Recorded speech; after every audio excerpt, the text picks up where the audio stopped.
Aloha. So it's the cryptography crash course by yours truly, Crypto Rootz. You know what I'm saying? So get your pens, get your pads, get ready to learn. You know, we spitting that crypto game.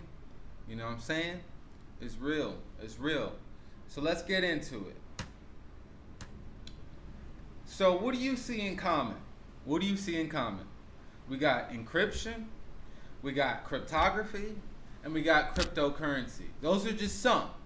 But what do you see in common with all these different words? Crypt. Crypt is the key syllable to all these words of encryption, cryptography, and cryptocurrency. So you have to ask yourself, what is this word crypt? So if we do a quick Wikipedia search, a crypt, which is Latin for vault, is a stone chamber beneath the floor of a church or another building. It typically contains coffins, sarcophagi, I looked that up, and religious relics. Originally, crypts were typically found below the main apse of a church, such as the abbey of a Saint Germain something, but were later located beneath the chancel, navels, and transepts. All these are new words as well. Occasionally, churches were raised high to accommodate a crypt at the ground level, such as St. Michael's Church in somewhere in Germany. Okay? So here's an example of a crypt. So we understand that this crypt means hidden or beneath, or, and some would like to put secret. So it's a secret because these tombs essentially underground were kept secret and they were only known by a few people. Okay? So the essence of this word crypt either could be seen as secret, hidden, or it could be synonymous some ways with death or something to do with a hidden death of something. Okay? So now we understand, we go back into the history of this crypt, which is in encryption, cryptography, and cryptocurrency. So that's going to give you a base layer of where all this is going and why the core concepts behind these terms. So what is cryptography in itself? Okay? Cryptography is the practice and study of techniques for secure communication in the presence of third parties called adversaries. More generally, cryptography is about constructing and analyzing protocols that prevent third parties or the public from reading private messages. Okay? So, secure communication amongst third parties called adversaries. Okay? So, good cryptography obscures data in such a way that it's difficult and costly to duplicate or reverse. So cryptography essentially is the act of sending some message through the form knowing that other people could potentially find out or are actually actively trying to find out. So how do you securely send messages between two parties? So all the different types of protocols, all the different types of strategies and techniques and functions, and this is all under the realm of cryptography, is getting secret messages across, knowing that there's other people potentially or actively looking to interpret those messages. Okay? So when this part it says good cryptography obscures data in such a way that it's difficult and costly to duplicate or reverse. That means the messages can't be copied in such a way that everybody has them, or they can't be interpreted in a way that it makes sense to the people who are listening. So it's all meant to scramble data essentially. So that only the sender and receiver are supposed to actually understand the true meaning or the true value of the message. All right, let's get into the history of cryptography. All right, now to be honest, it's been there as long as humans have really been alive. Okay? One of the best examples are the hieroglyphs. That is a form of encrypted message, of encrypted communication. Those people that wrote it down had intention and meaning behind all these signs and symbols that they wrote down, in order for other people who the messages were meant for to be interpreted and to be understood. You know what I'm saying? So the hieroglyphs weren't just done for art or for fun. It was a lot of deep messages that even to this day we're still trying to decipher, the Medu Neter. So that is one of the core best examples of encryption. Now, there's all types of encryption in every civilization with every form of technology that has ever existed. There's always been a way or some form of way to communicate secretly. So World War II was one of the, or World War I and any of the world wars, but World War II is a great example of, and Vietnam War, of people trying to decipher messages amongst the Nazis and from Germany. So they would hire people who were good at crossword puzzles and people who could kind of take, like Sudoku, who could take a little bit of something and then pretty much determine what it ultimately. So code breakers, essentially, you've probably seen TV shows and movies about them. Same thing with the Indian, the Navajos, the different people, different tribes that will capture another tribe and then have them interpret. So these are all different forms of encryption or secret messages, and every culture, every civilization has had their own form of it. You know what I'm saying? So another one is speakeasy. Same thing with secret passwords. Password is a form of a secret or an encryption, or open sesame. There's secret passwords. So when you would, back in the Prohibition era, they would have speakeasies, the illegal bars or the illegal, you know what I'm saying? So you would have to say a secret password at the door so people know that you weren't a cop or that you weren't something.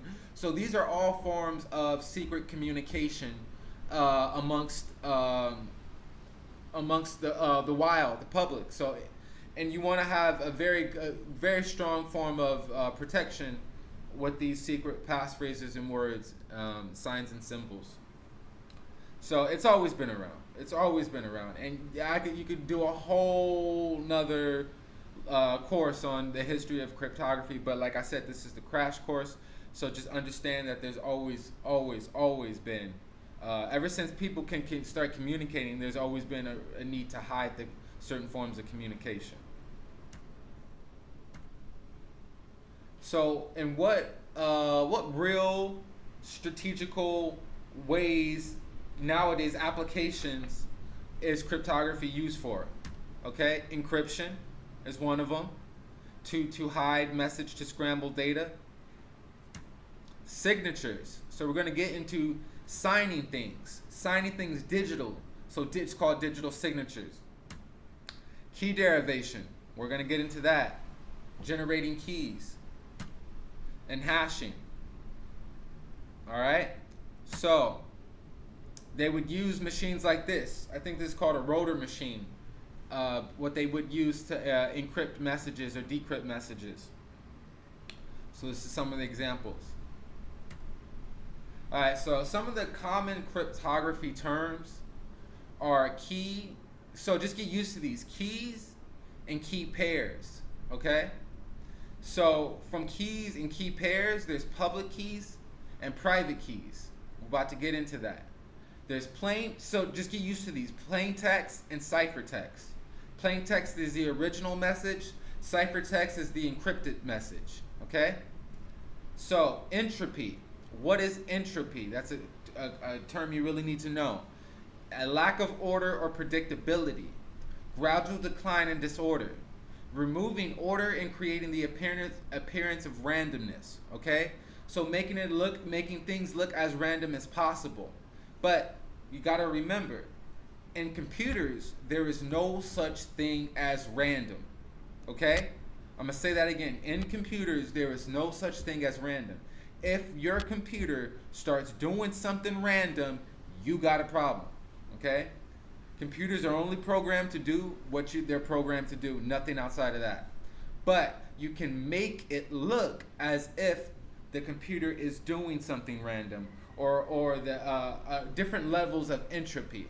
So understand that. So it's just kind of confusing things a little bit for protection.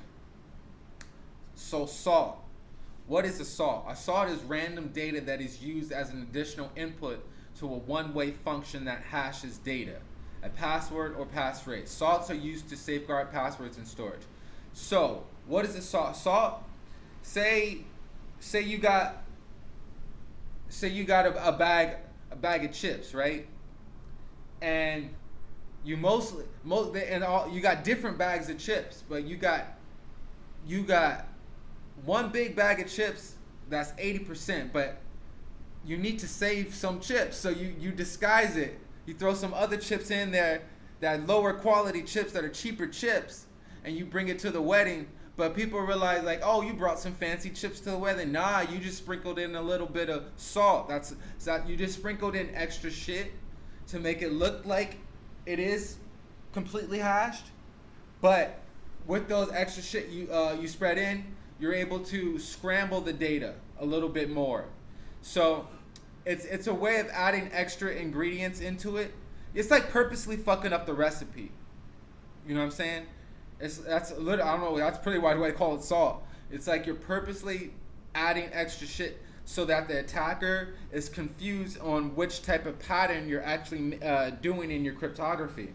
So salt is that extra data to protect you by throwing random digital ones and zeros into the hashing algorithm. Okay? Now, C-Spring, a cryptographically secure pseudo-random number generator. Just use random bytes to generate entropy. Okay, because you got to understand, we're going to get into what these terms mean, why they're important, but they have to do with pattern analysis, breaking code, cracking cryptography. And these are different ways you can protect it and different ways you can attack it. So we're going to get into that. But these are just some terms that you should be familiar with in the world of cryptography. So symmetric versus asymmetric. What is symmetric cryptography? Symmetric cryptography, you have one key and you use it to encrypt, which is lock, and decrypt, which is unlock your data. So encrypt is to lock your data, decrypt is to unlock your data, just to make that clear. Symmetric key algorithms are algorithms for cryptography that are use the same cryptographic keys for both encryption of plain text and decryption of ciphertext. The keys may be identical, or there may be a simple transformation to go between the two keys. The keys, in practice, represent a shared secret between two or more parties that can be used to maintain a private information link. Okay? So it's literally like in real life. Like, hey, I locked the door to my house, but since there's only one key to get in to unlock the door, I need to physically, now digitally, I need to have some form of initial contact with you to pass the key on to you so that you now have it in your possession and you can unlock my house or unlock the data in the message. So that's what symmetric cryptography is that the key is shared by the sender and the receiver. They share the same key. Okay? Now, that kind of poses a lot of problems because that they have to meet somewhere, or there has to be some sort of central point of physically or digitally meeting for the keys to pass off. And there could be man in the middle. There's called man in the middle attacks, or third party listening, or somebody watching where you stash the key, or somebody watching you handing the key. And so that presents a potential risk. So with more advancements of cryptography, they have asymmetric cryptography. And this is what Bitcoin and this is what cryptocurrency is all based off of. Asymmetric cryptography, aka public key cryptography, okay? Asymmetric cryptography is a cryptographic system that uses pairs of keys. Public keys which may be disseminated widely, and private keys which are known only to the owner. The generation of such keys depends on the cryptographic algorithm based on mathematical problems to produce one-way functions. Effective security only requires keeping the private key. The public key can be openly distributed without compromising the security. All right. So like in Bitcoin, as long as you own your private keys, you have access to your cryptocurrency. Okay? You're actually able to move the funds from that wallet to other wallets with that private key. Now, how do people pay you in Bitcoin is you show them your public key. Now, your public key is derived from your public address. So that means it's for Bitcoin, it's hashed twice. So in order to get your public key, which you can show to the world, because it's mathematically impossible to reverse the cryptography back to your public address. Your public address is created at the same time as your private key. Okay? So your public key is created at the same time as your private key. My bad. And from your public key, you're able to create your public address. So these are different hashing algorithms that it's impossible to get back to the original private key, but you can show, so that's public key and private key, is that you can show one side to the whole world, but as long as you keep the other side completely private, your funds are safe. Your data is safe, and you can rely on that. And there's two parties don't have to physically meet each other. They don't ever have to meet each other to verify that the authenticity of these keys, of these public keys and private keys. This is all done with the hashing algorithm. And it's only one way, but you can verify it by simply using a hashing algorithm to see, whoa, this is really who they say they are. I know it may sound confusing, and that's why the mentorship is there for you. Rewind this back, take your time, but you're going to have to get used to understanding these concepts and hearing these terms to start to paint a picture. And hopefully, I made that clear, is that essentially symmetric cryptography is you have to two people have to physically meet or somehow exchange the key, and it's the same key, and that could be vulnerable. Okay.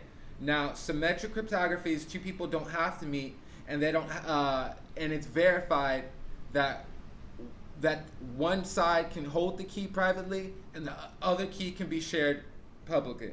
Okay, so those are the main differences.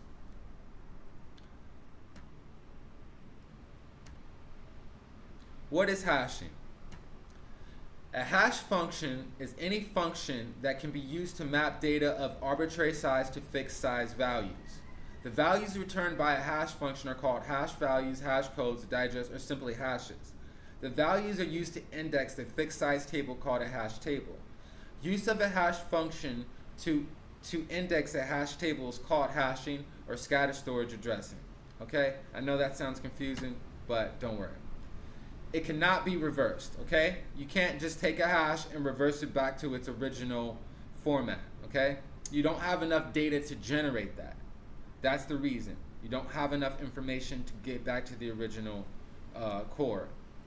So, collisions occur when two input values create the same hash, okay? But that only happens at the same size of the hash or larger. You don't need to worry about understanding these concepts. I put them in there so that when you do start learning a little bit more, these concepts can start to become more relevant. Now, a hash represents data, okay? That's all it really does. So you can take a certain amount of data, it doesn't even matter how much of the data, and you can fix that into a label. You know what I'm saying? It's like having a big box and putting dishes.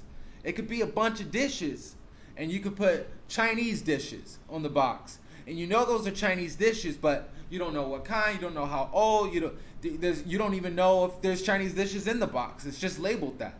So that's essentially what hashes is they're a fixed size value that represents a larger piece of data. But by themselves, they don't really do anything. And it's hard to get to the original, to really know what's really in the box just based on what's labeled outside of it.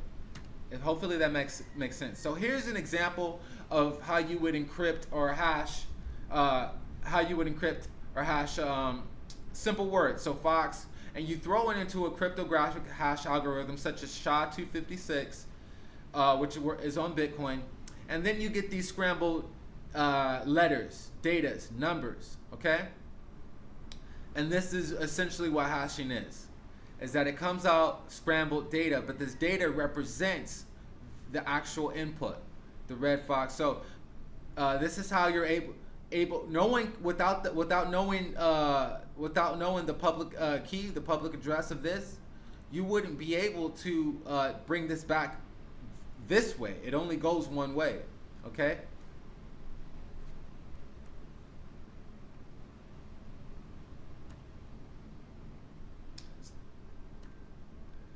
So digital signatures.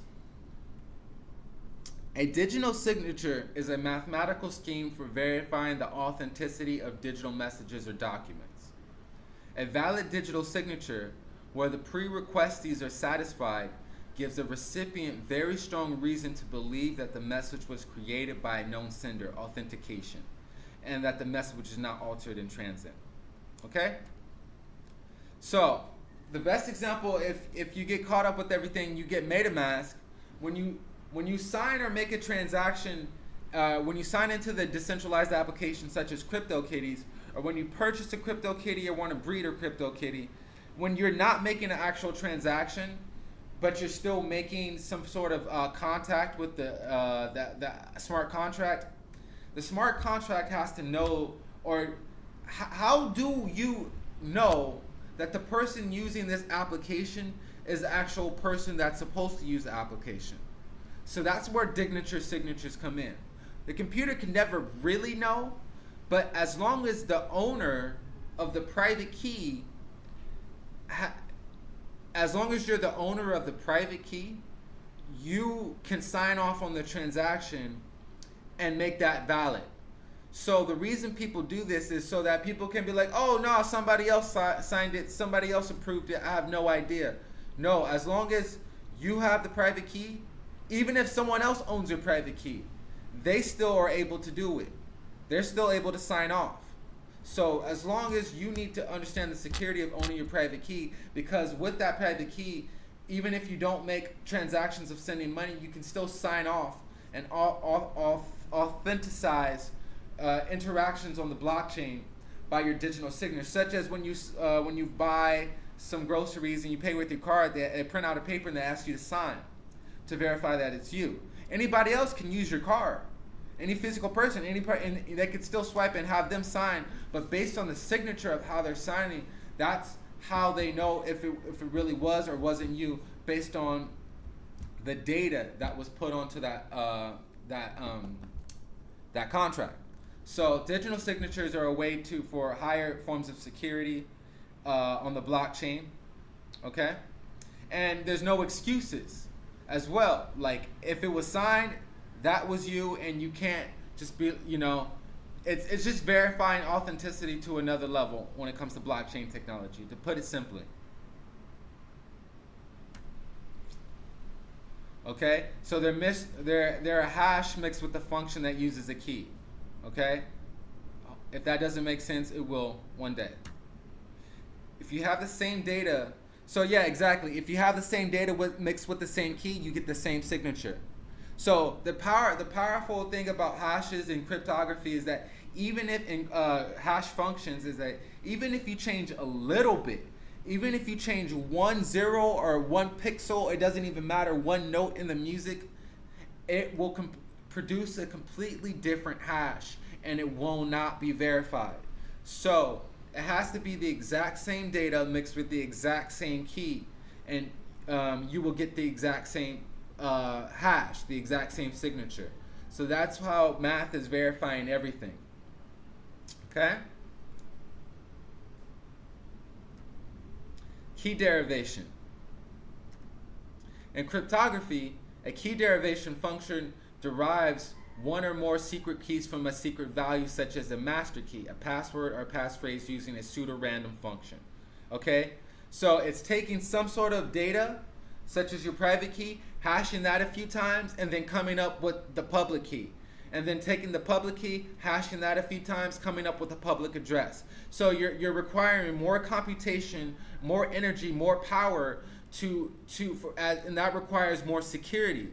So the more energy it takes, the less likely the more secure it is, the less likely people are able to do it because it's so costly. So it's meant to require a lot of computing power, which is expensive. So this is how you protect yourself in the world of cryptography, is by making your computer do really, really, really, really hard math, and then doing really, really, really hard math, and then doing it again, and then finally like coming out with something like, even if you tried to attack it, it wouldn't even be worth it on a large scale, or it may not even be too time consuming. It would just take too long for it to be cracked. So this is how you fight against a brute force attack.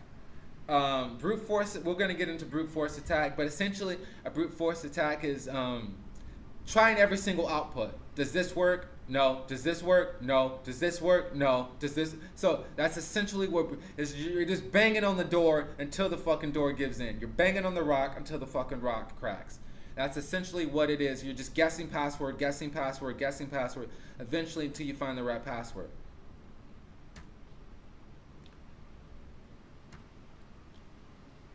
So let's give a real world cryptography example. Let's pretend that Facebook is going to receive a private post from Donald Trump. All right? Don't shoot me. Facebook needs to be able to ensure that the president sends his post over the internet, and no one in the middle, like the NSA or the internet service provider, can read the message. So Facebook wants to holler at Donald Trump. They want to send him a message, but they don't. Donald Trump's on the other side of the world, and there's all these people on the internet actively looking to interpret that message. The entire exchange using public key and cryptography will go like this. Donald Trump notifies Facebook that he wants to send them a private post. So Donald Trump texts, emails, hollers at Facebook. Yo, I got a private message. Yo, I got to holler at you. I got a message I want to send, partner. You know what I'm saying? Right? So Facebook sends Donald Trump their public key. So Facebook says, all right, homie, here's my public key. So public key is public. There's the key word. Anybody can see this. Anybody can see this. But it doesn't mean nothing at this point. There's nothing to hide. So Facebook sends Donald Trump the public key. Donald Trump uses the public key to encrypt his post. So he takes his post, I love Fox and Friends. He takes a hash algorithm combined with the public key of Facebook, and then he gets this hash, okay? He gets this hash. No one can interpret that. That's not plain English. That's not any language. You know what I'm saying? So no one can interpret that. All right, so now this message is hidden, okay? So Donald Trump, I love Fox and Friends, takes a hash algorithm, mixed with Facebook's public key, and now you got an encrypted message. Donald Trump sends only the encrypted message to Facebook.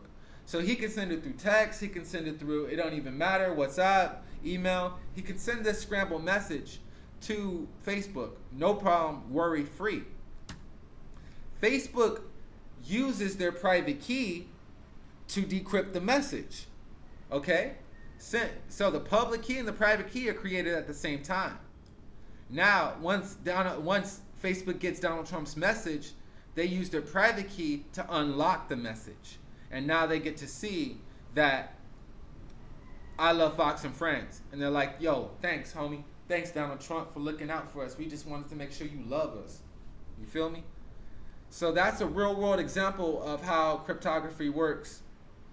You know what I'm saying? How modern day asymmetric cryptography works. Public key cryptography.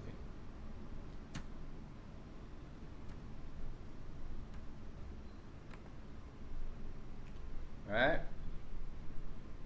Now, how do we attack? How do people attack cryptography? Okay? How do we attack it? So one of the ways we can attack, there's two real main ways to attacking it. It's pattern analysis, taking some info and see if you can find any patterns within that. So as example would be World War II needed people who were really good at crosswords puzzles.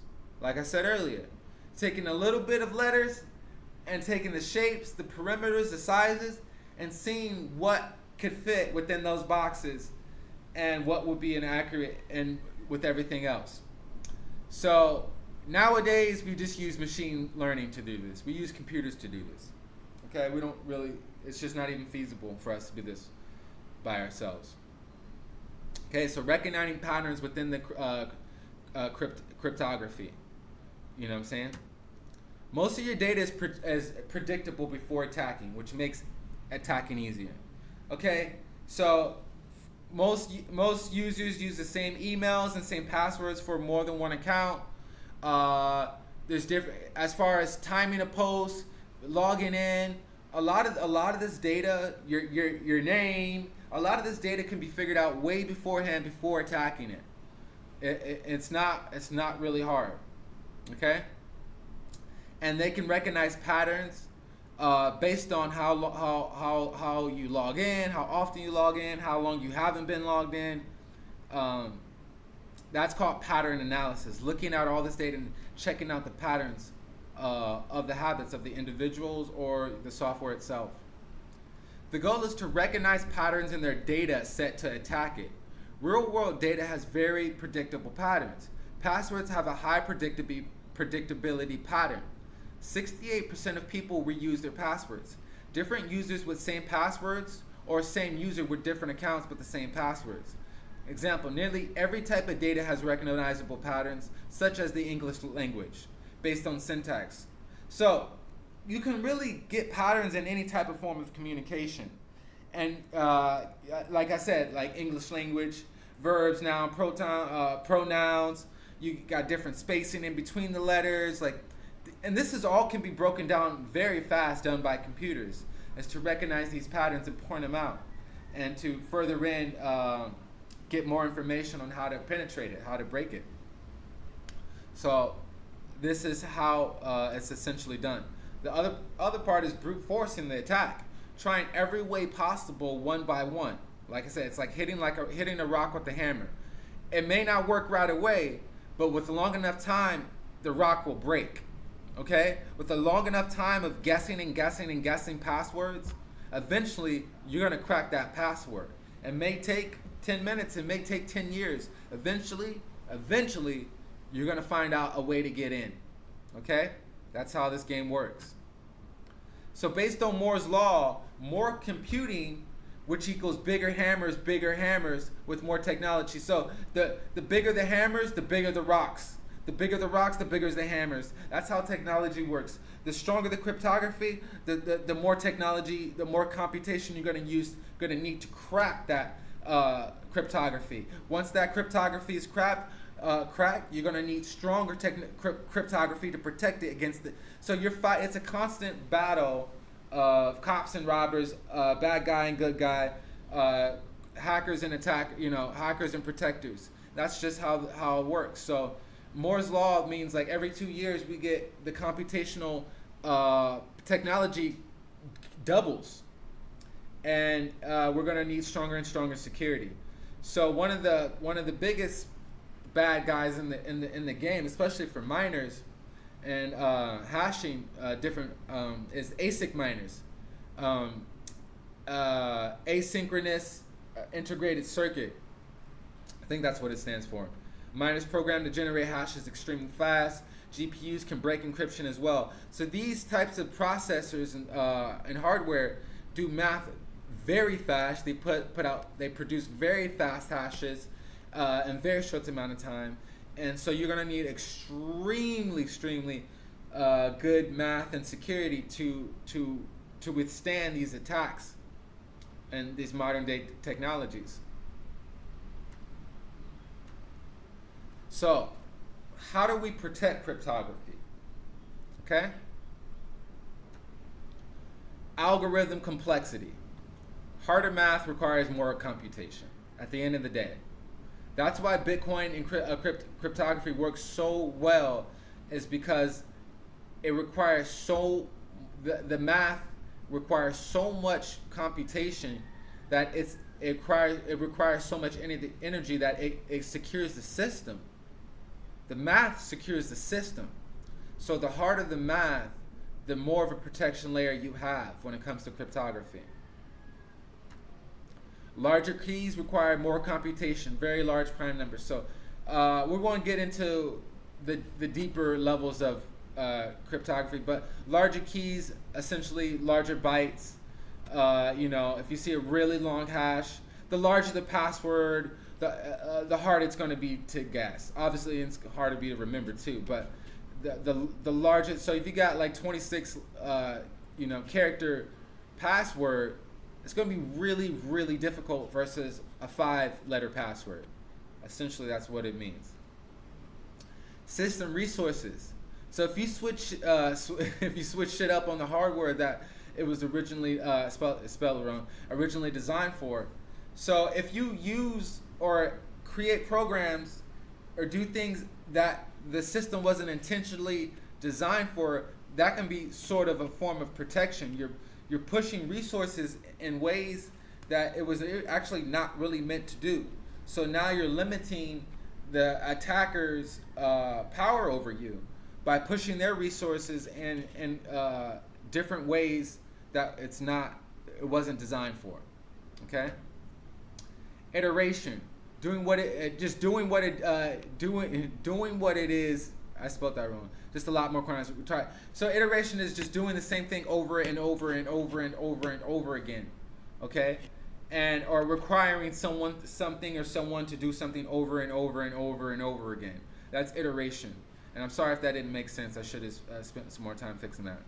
And that just requires more time and computation. At the end of the day, it's definitely going to cost you some time to attack cryptography. It's going to cost you some sort of money to pay for the energy. So energy, time, computation, hardware, all these are costly things. And you want to make it as costly as possible to attack you. It's not that it's impossible, but it's not feasible. It's not even worth the resources to do it. Or it requires a lot of system resources to do it. Okay? Requires attack more time and more money. Essentially, at the end of the day, it's just more time and more money to see if and that pushes people away if it's not worth it. Entropy, good cryptography uses random source to add. I think I added that in. Sorry about this slide, y'all. All right. So we already know what entropy is. So, we're getting to the end of the slides. Now, one thing I want to mention, a little bit more of an advanced topic, is elliptic curve cryptography. So this is a form of asymmetric cryptography, public key cryptography. This is called elliptic curve cryptography. Now it's like I said, we're not getting the math, but this is just a core concept you should really be aware of. There are many types of public key cryptography, and elliptic curve cryptography is just one flavor. Other algorithms include RSA, Diffie-Hellman, etc. ECC is a way to encrypt data so that only specified people can decrypt it. This has several obvious real-life use cases, but the main usage is in encrypting internet data and traffic. For instance, ECC can be used to ensure that when an email is sent, no one but the recipient can read the message. Okay? The crux of all public key cryptographic algorithms is that they each have their own unique trapdoor function. A trapdoor function is a function that can only be computed one way, or at least can only be computed one way easily, in less than millions of years using modern computers. So you can only do this one way. It's almost like crypto magic. And I know that sounds like a crazy term, but math, once you get into the deeper levels of math, you start to see that there's some real deep stuff going on. So you can only hash this way. You can't reverse it. It's just not mathematically possible. Okay? So there's one major advantage, however, that ECC has over RSA. A 256-bit key in ECC offers about the same security as a 3072-bit key using RSA. So it's a much smaller size, but for the same security. This means that in systems with limited resources such as smartphones, embedded computers, and cryptocurrency networks, it uses less than 10% of the hard disk and space and bandwidth required to using RSA. So now we can have encryption on our phones. We can have encryption on the smallest size of networks, decentralized networks. So elliptic curve cryptography is the cryptographic function, mathematical way of producing safe hashes. Okay, and I'm gonna end it there for the beginning, because this is definitely this is a whole nother field of science, and it's thanks to the cypherpunks, the crypto punks, who have made this a reality, and understanding that freedom is the most important thing we need to have, and that we should always strive for it. And having control over our communication and control over our money are our main ways to hold on to our freedom. And they can already see that governments in the past and around the world are currently trying to take all our freedoms away, and they want to monitor and have access and centralize everything, so they own and process all the data, and we become data slaves, financial slaves to the system.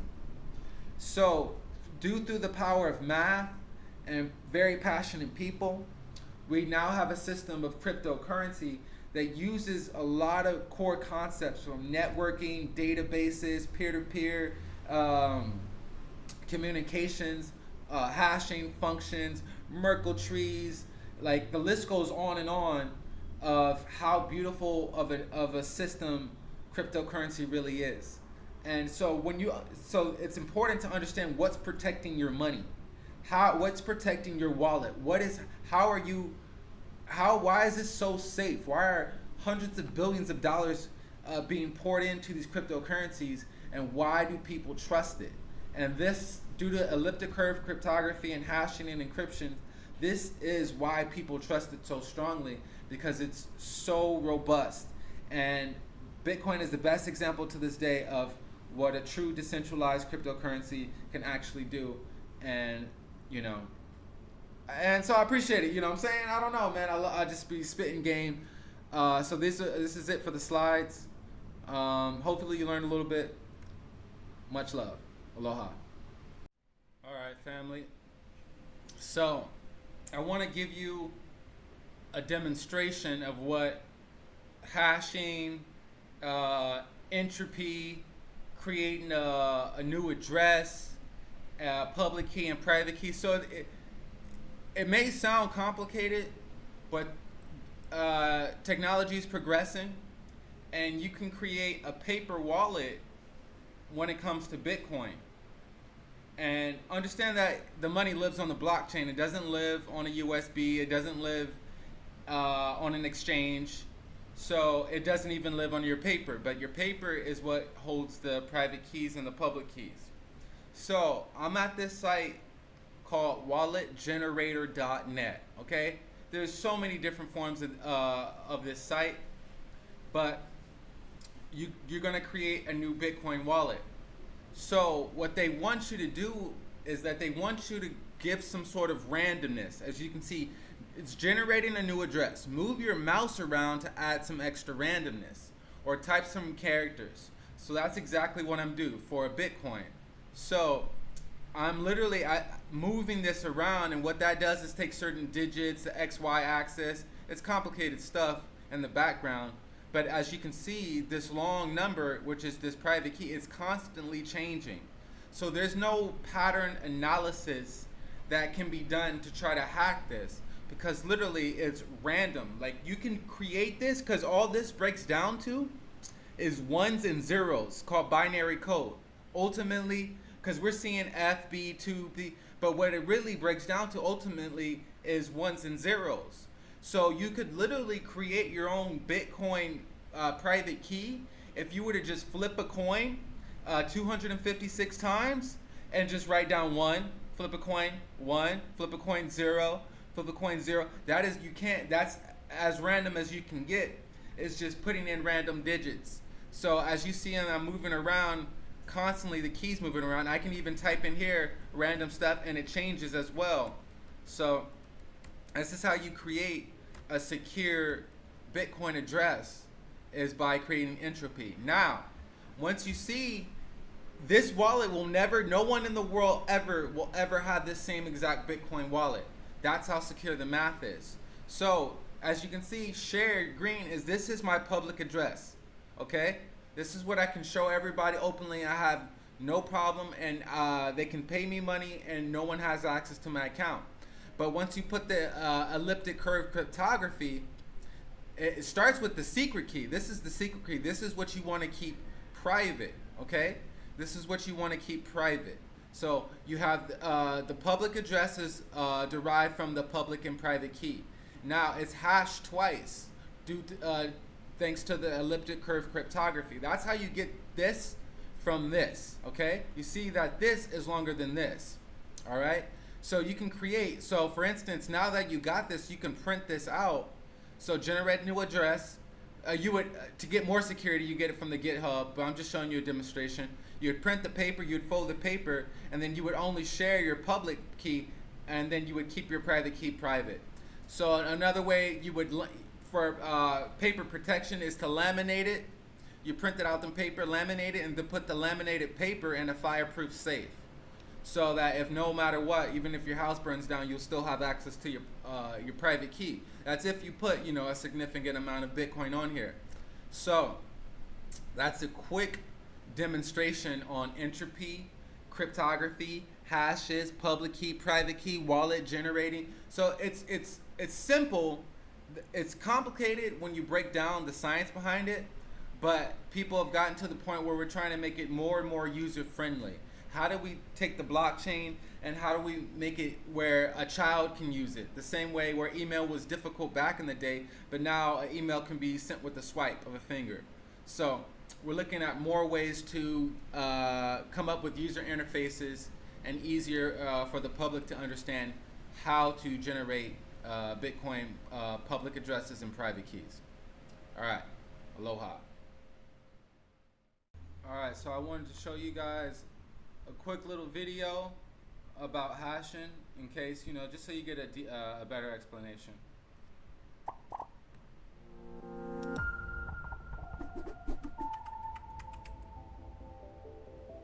What is hashing and what does it do? Hashing is the process of converting an input of any length into a fixed size string of text using a mathematical function. This means that any text, no matter how long it is, can be converted into an array of numbers and letters through an algorithm. The message to be hashed is called input, the algorithm used to do so is called a hash function, and the output is called hash value. There are many formulas that can be used to hash a message, but a cryptographic hash function needs to have some qualities to be considered useful. Each hash value, or output, has to be unique. This means that it should be impossible to produce the same hash value entering different inputs, and therefore the same message should always produce the same hash value. The hashing speed is also an important factor. A hash function should be quick to produce a hash value. Finally, a hash function needs to be secure. It is extremely difficult, if not impossible, to determine the input based on the hash value, while a slightest change to an input should generate a hugely different hash. In blockchain, hashes are used to represent the current state of a blockchain and to ensure its immutability. Every transaction contains certain bits of information, such as the amount being sent, the sending and receiving addresses, the timestamp, and so on. All of this information is combined into the formula to produce a hash called transaction ID. The transaction ID is a hash value that can be used to identify and confirm that a transaction has happened. The first block in a blockchain, known as a genesis block, contains transactions that, when combined, produce a unique hash. When the second block is created, the hash of the genesis block is added to all of the new transactions in the new block. This combination is used to create its respective hash. This process is repeated with all the new blocks being added to a blockchain, always taking previous hashes to generate the newer ones, creating an unbreakable dependency. This way, each block links back to its previous block through its hash, forming a chain back to the genesis block, which makes blockchain a secure, immutable, and transparent network. Okay, hopefully that gave you a bit more insight about what's going on and how hashing works. Now, I mine cryptocurrency on my computer, my laptop. I mine on, and here's just a quick visual, example of how hashing works. You're not gonna see the actual hashes, but you're gonna see accepted, and that means it was accepted by the pool that my computer submitted its hashes, and so it says 132 at the top, KHS/A's, that's kilohashes per second. So when it says yes, that's essentially I got paid. That's ching ching, that's money. So you see accepted. Now you see CPU, there's different types of threads, don't worry about the numbers.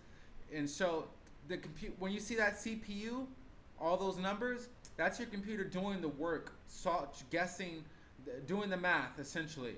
And when you see the blue aluminum block, that means you're on a new block now. So you see the new blocks, and so in between each block, my computer's trying to solve the math problem to find the block. So this is it's a little confusing at first, and then you can see the timestamps. But essentially, this is printing your own money on your computer, and this is a visual representation of what your computer does when it's mining and submitting hashes. So all the yeses are ching ching ching ching ching ching ching. All that's cryptocurrency I'm making all the time, and I let this run on 3 different computers, 1 cell phone. I try to get other cell phones sometimes. It all depends. But yeah, no one can stop you. It's anonymous, and your computer's just doing the math. All right, aloha. All right, family. So I want to give you some information.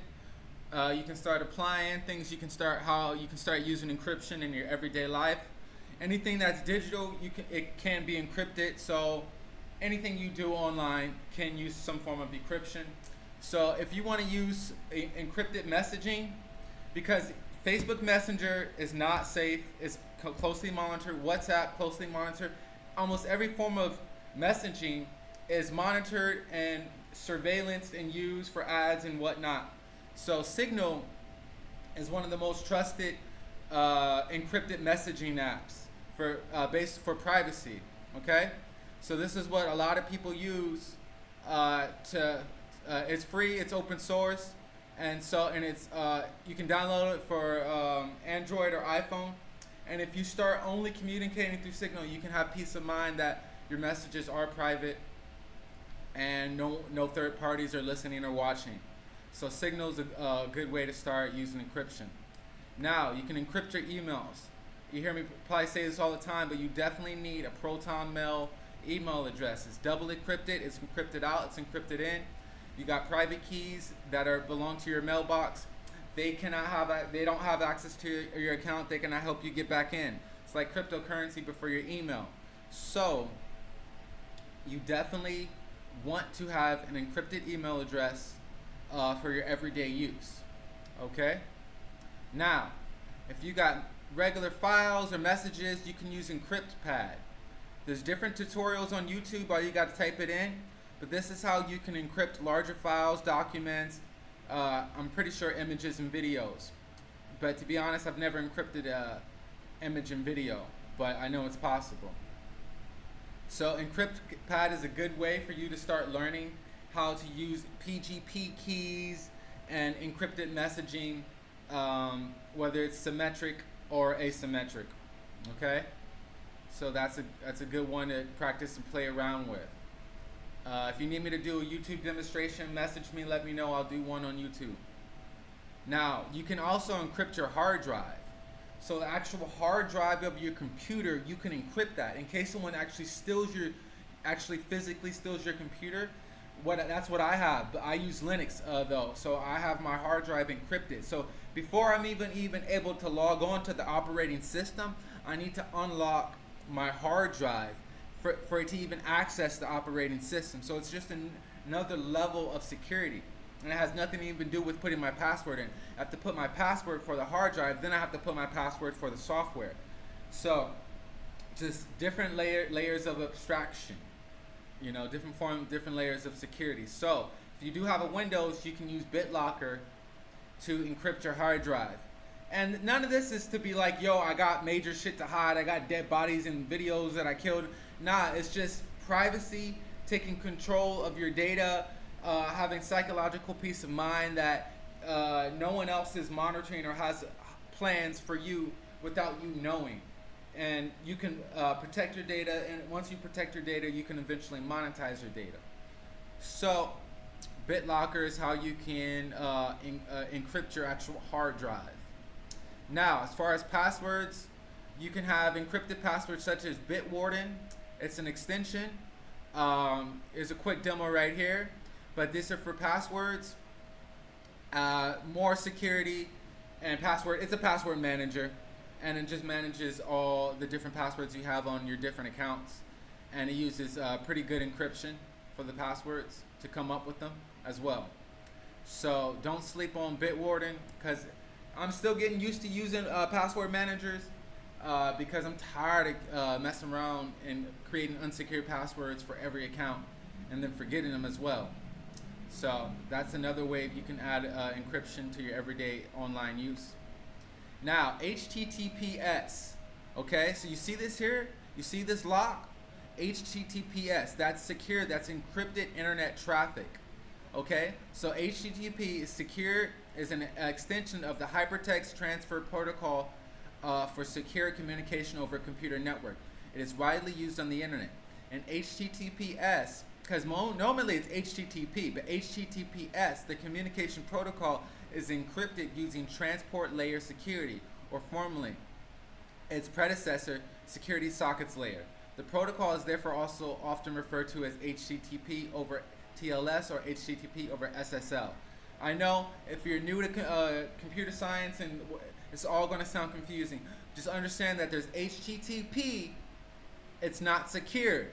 You want to be on websites that have HTTPS with this lock. So let's see if all these websites have that. Let's just look.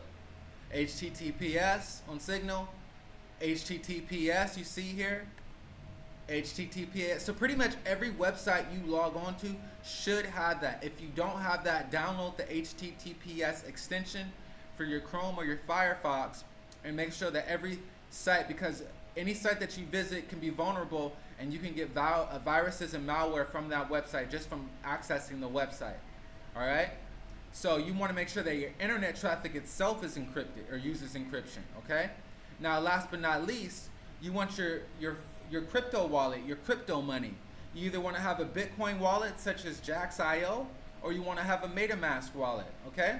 And this is where you would hide your cryptocurrency, okay? So you got your money, your cryptocurrency, where you have on your MetaMask. Right now I have the Saturn wallet, which is for Ethereum Classic, but I do have MetaMask as well. So you got your crypto money, which is your encrypted digital financing. You got your HTTPS, which is your encrypted internet traffic. Then you got your encrypted passwords. Then you got your encrypted hard drive. Then you are able to encrypt your files with PGP keys, asymmetric or symmetric. Then you got encrypted email addresses, and you got encrypted messaging. You know what I'm saying? I'm putting you guys on game, homie. I'm letting you guys know what's up. Start controlling and protecting your data. Check out my other course, Data Protection. You know what I'm saying? All these are relatable, yet they're their own fields of studies. But I break down this crypto game. I don't just touch the surface layer or try to give clickbait.